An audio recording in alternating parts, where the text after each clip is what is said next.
Good day, everyone. I am Mialyn Pacis, and we are going to discuss the school as an organization. But first, what comes to your mind when you hear the word organization?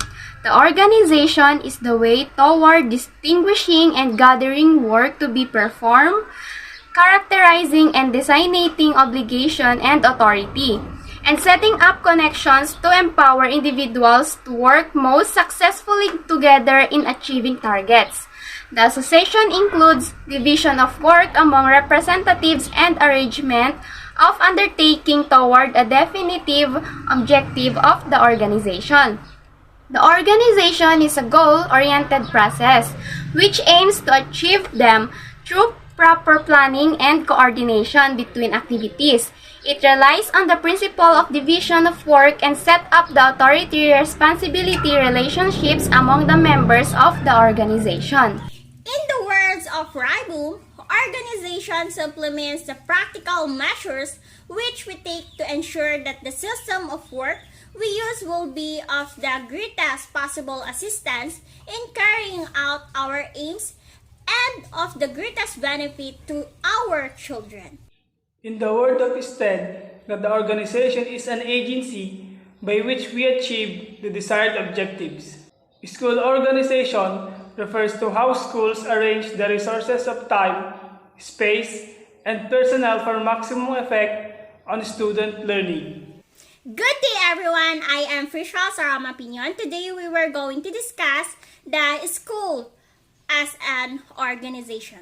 Many people when they think of an organization tend to think of it as a group of people working towards a common goal. Much literature about education depicts schools in this way.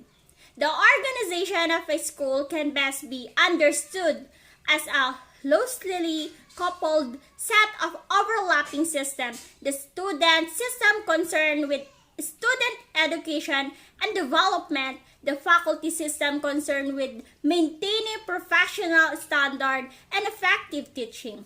The parent system focus on the relationship between the school and the child, and the administration system concerned with the management of the whole, including the security and external relations. A good school climate can be seen as facilitating communication among these systems, which otherwise can easily degenerate into suspicion and mutual hostility. Social as an organization. An organization is defined as the necessary combination of human efforts, material equipments brought together in a systematic and effective correlation to accomplish the desired result. The school organization is about the actual organization of resources, events, personnel of a school. In a school, different people are assigned duties and made responsible for the same. They also given due powers to discharge their duties effectively, meaning an organization is defined as the necessary combination of human efforts, material equipment brought together in a systematic and effective correlation to accomplish the desired results. The school organization is about the actual organization of resources, events, personnel of a school. In a school, different people are assigned duties and made responsible for the same. They are also given due powers to discharge their duties effectively. The coordination between different personnel is also ensured to organize the activities of the school properly. The coordination between different personnel is also ensured to organize the activities of the properly. In every organization, different types of work are performed by various departments and work groups, and no single department or work group on its own can be expected to achieve the goals of the organization as a whole.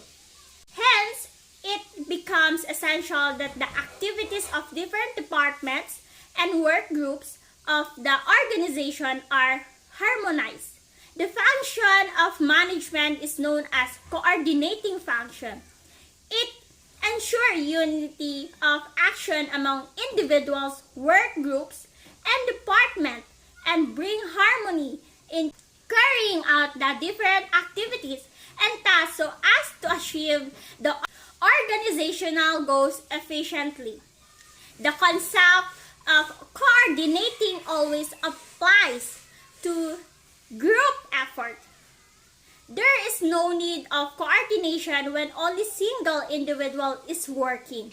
In other words, coordinating function is the orderly arrangement of individual and group efforts to provide unity of action in the pursuit of a common goal. In an organization, all the departments must operate in an integrated manner so that the organizational goals are duly achieved. Coordinating function involves synchronization of different efforts of the various departments so that the planned objectives are achieved with minimum conflict. Now let's moving on the school organization.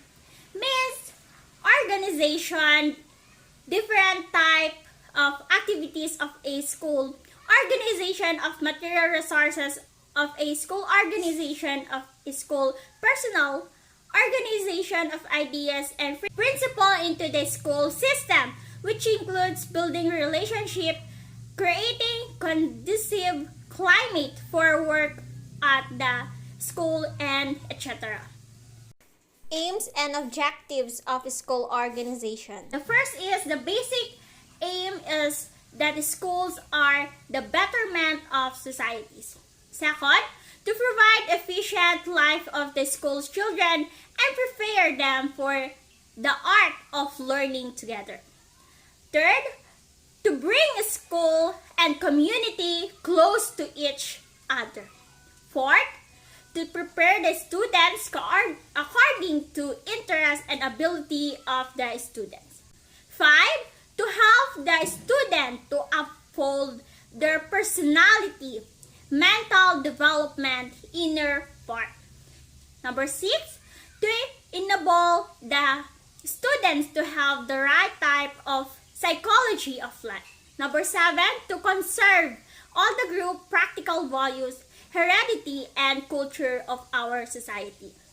These aims and objective of school organization, it is certain that a bad workman blames his tools.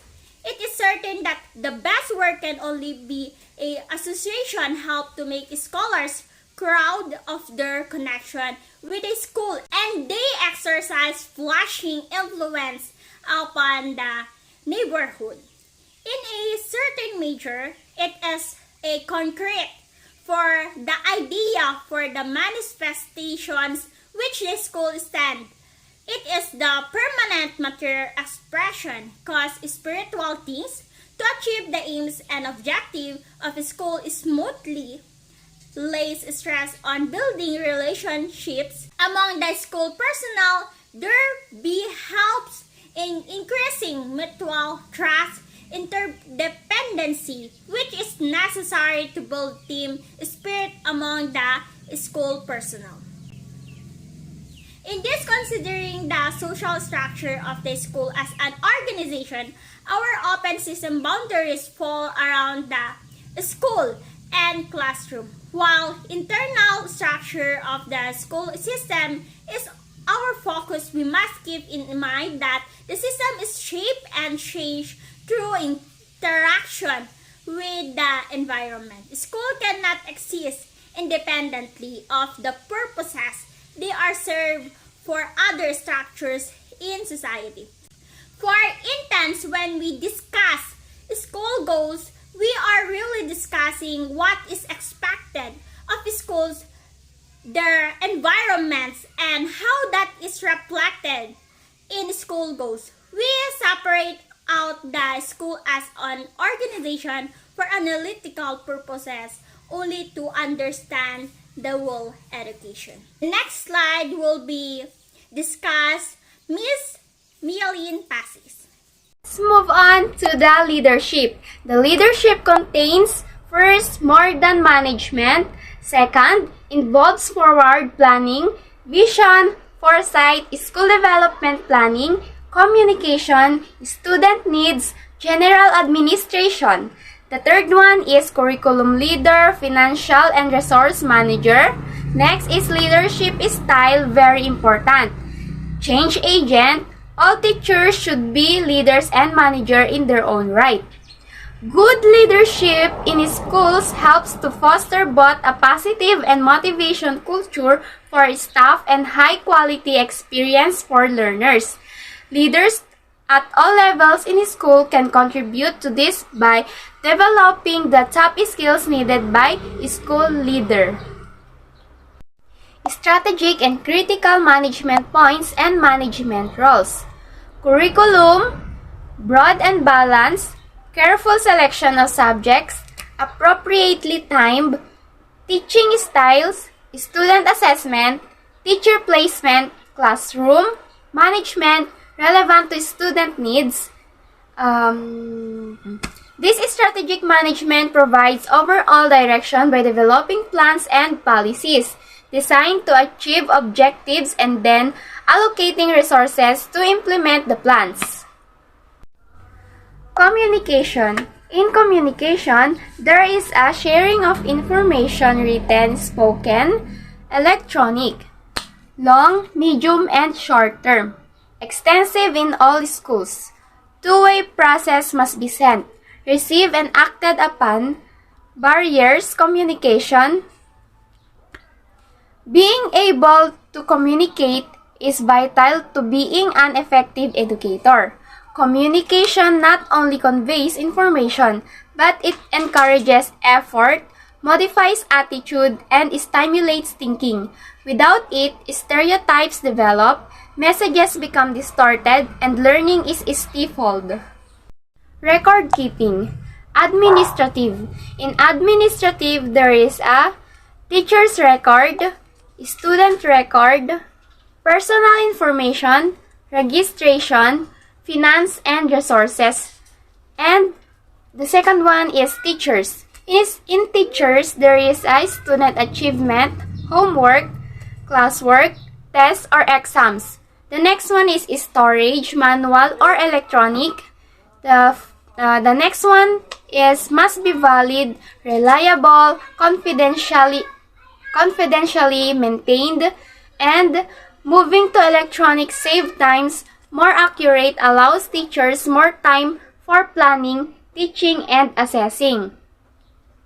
Academic performance records such as grades and report cards provide insight about student progress and help parents and teachers make important decisions regarding students' learning needs.